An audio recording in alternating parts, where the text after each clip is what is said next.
मनावा के जुड़े रहो छीटा जवानी के उड़े रहो मनावा से मनावा के जुड़े रहो आज सुते न जबरिया तान के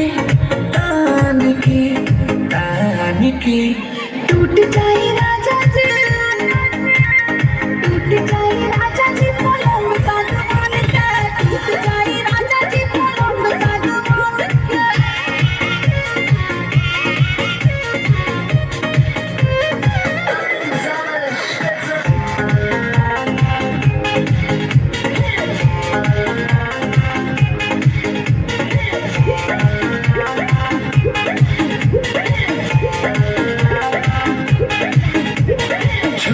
बदन की देखो न कटन की चादर बिछा दी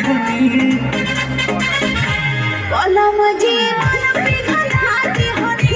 पलंग पर झुलुआ झुलाती होनी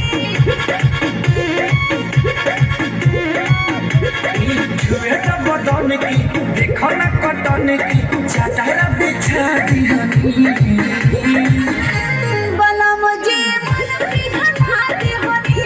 पलंग पर झुलुआ झुलाती होनी यार बात बेद अब खान के टूट जाए राजा जी टूट जाए राजा जी पलंग सागवान के टूट जाए राजा जी पलंग सागवान के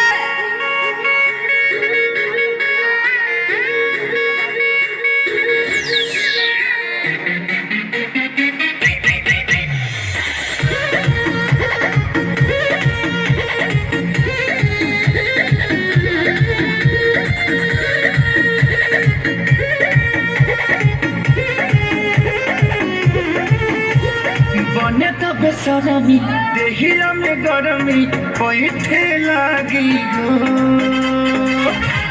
कमरिया ऐठे लागी हो